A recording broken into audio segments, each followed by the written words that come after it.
When you're starting a reverse diet, one of the most important things to consider is how long you should do it for. If you don't reverse diet long enough, you risk undoing all your hard work, not getting any results when you do cut, and just leaving yourself heavier than before and needing to start the process all over again. So today I'm going to cover all the things you need to consider to make sure you set yourself up for a successful cut. Alright, one thing I want to clear up right away before we get started is that this video and all videos that I ever do on reverse dieting are specifically for non-competitors. There's tons of information out there for people who are competitors coming out of a show who need to reverse diet, but there's a serious lack of information for those who are not competitors, and I want to change that. Anyway, with regards to how long you should reverse diet, there's basically two main scenarios we want to cover. And the first is if you're trying to improve your metabolism that's suppressed from a long history of yo-yo dieting. And the second is if you're just coming out of a regular dieting phase, but looking to hang on to most of your results and get your calories and metabolism back up again. Now there can be several factors to consider within both scenarios, but don't worry, I got your back. I'm gonna cover all different scenarios that you might need to know, regardless of where you fall on the spectrum. Now I'm gonna start with trying to fix your metabolism because of a long history of dieting, which therefore has you maintaining on a very low amount of calories. But before I give you exact timelines, I want to make it really clear that the longer you reverse diet and hold higher calories, the better off you're gonna be. Okay, with that out of the way, let's get you into some numbers you can follow, but understand that these are just rough guidelines. I put these numbers together based on my experience as a coach after working with a lot of people with a long history of dieting and taking them through a reverse diet and seeing some trends as to what's worked well. And as always, there's a lot of variability in between each person, and genetics definitely matter. Alright, if you're someone who has a history of yo-yo dieting, but it's less than about 5 years, then I recommend you reverse diet for at least 6 months to a year plus. If you have a shorter history of this, then 6 months should be plenty, but always keep in mind that that's kind of the minimum, and the longer you do it, the better off you'll be. And for most people, especially once you start getting over a few years, I recommend a good 9 months to a year to make sure your body is good and adapted and will respond well when it's time to cut. Now, if you've been yo-yo dieting on and off for 5 to 10 years, then I recommend that you reverse diet for a minimum of 9 months, preferably a full year, and even 15 plus months would really make sure that you're in a great spot to see some good results. And if you've been dieting for over 10 years, or especially if it's been decades like some of the people that I've worked with, then you want to make sure you do a minimum of 1 year of reverse dieting, up to a year and a half or even more. But in this instance, you really need to make sure you're super patient and give your body time to get good and adapted to the higher calories. Now keep in mind, these time frames are including the time that you do increase your calories as well as the time holding higher calories, because you won't be increasing calories the entire time.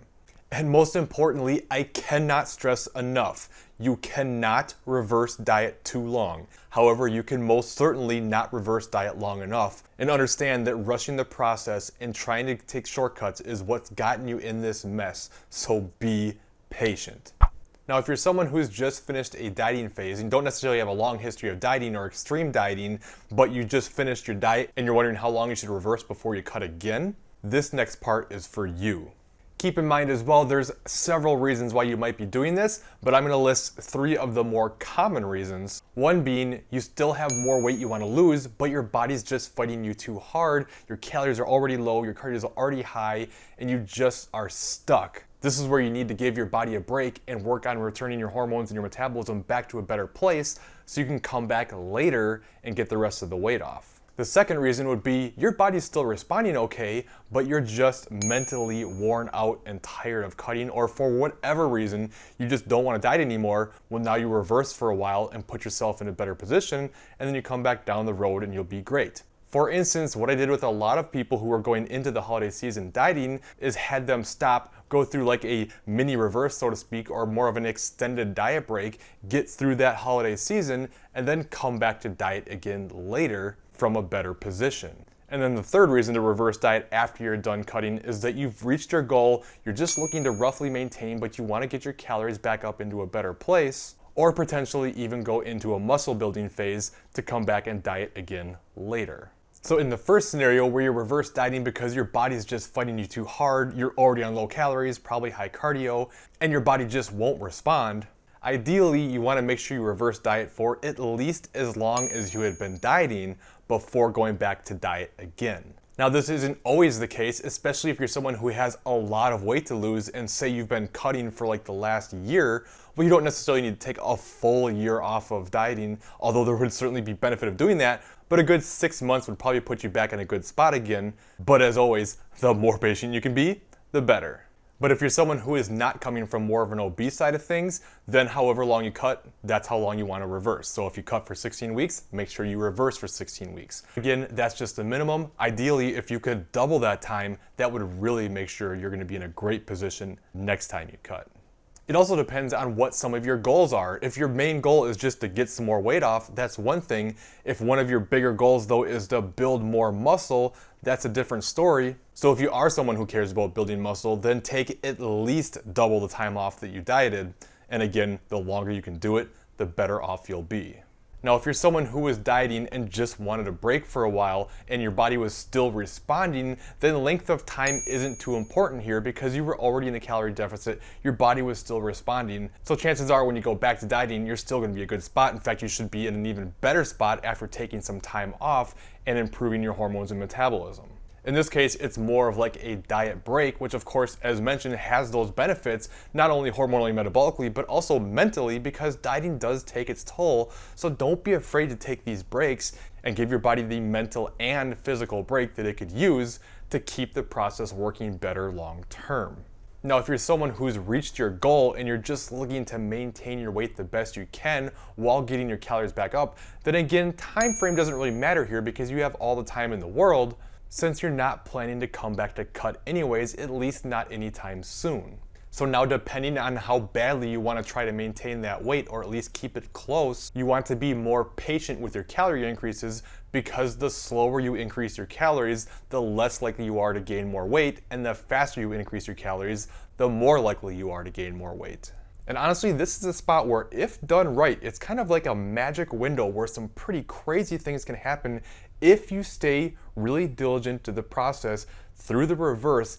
A lot of times, not only will you maintain, you might even lose a little bit, you'll be able to keep increasing calories at a decent spot and things go really well as everything kind of comes together, as your metabolism improves and your energy improves, your rest and recovery, you're sleeping better, and everything just kind of comes together. But keep in mind, your hormones are going to be pretty messed up here, and it's going to be signaling to you hard. You're going to be hungry. You're going to be more tired and cranky, and as you come out of things, your body's only going to signal even more at first, and you're going to be extremely hungry, and it makes adherence very difficult. You need to be prepared for this. I say it all the time, but the diet after the diet is by far the hardest part to this process and where most people go wrong. And the bigger problem is, if you listen to your body here and you continue to overeat well above what your calories are set for, now you're gonna gain weight. But the problem with that is you make calorie increases based on how much weight you're gaining. So if you're gaining weight, you don't increase calories. If you continue to overeat, you don't increase your calories, you continue to gain weight, calories get nowhere, you keep getting bigger, and it turns into this big nightmare of a problem. Whereas if you stick to the plan well, then you don't gain weight, or very minimal, or maybe even lose, and you can keep increasing calories. And as you keep increasing calories, the process keeps going well, and pretty soon you get to a point where you are eating a lot of calories and you can maintain and be more flexible with a high calorie budget. But the only way you get there is by continuing to stay diligent to the plan in the earlier stages of the reverse diet. So remember this, it's hard, it is really hard, but it is so worth it. Okay, one other thing to consider here. If you're someone who's planning on setting a deadline for your cut, say for instance, you know you're going to cut for 16 weeks and then be done, there can be some value to that for some people with regards to keeping focus for the diet. If this is you, then you want to make sure that you have held higher calories for at least the amount of time that you know you're going to diet. So if you know you're going to diet for 16 weeks, make sure that you have held those higher calories for at least 16 weeks. Not reversed, actually holding the higher calories for that amount of time. Okay, with all that being said, I get it. it's tough. If there's one thing I know too, it's that being objective with yourself is really difficult, and that goes like quadruple if you're coming out of a dieting phase and your hormones are all messed up and it's got you all in your head and you're just feeling all kinds of crazy. I get it, it's tough. So if you want help with this process so you can take your mind out of it and let someone who can be more objective take control, I would be happy to help you with the process. Just head to my website, callandawaytraining.com. I have it in the description below, and you can go to online coaching and fill out the application. And I'd love to help get your metabolism back into a better spot and help you see long-term success. Now, if you do go through a good reverse diet and get your metabolism back into a better spot, I want to make sure you know how to go through the cutting process and set yourself up for a successful cut. So make sure you check out this top video here, and I'll show you how to set up your initial macros, how to make changes when your body does adapt and plateaus, and help ensure the process goes well for you. If you have any questions for me, please leave them in the comments below, and I promise I'll get back to you. If you're new to the channel, consider subscribing, and I'll see you next time.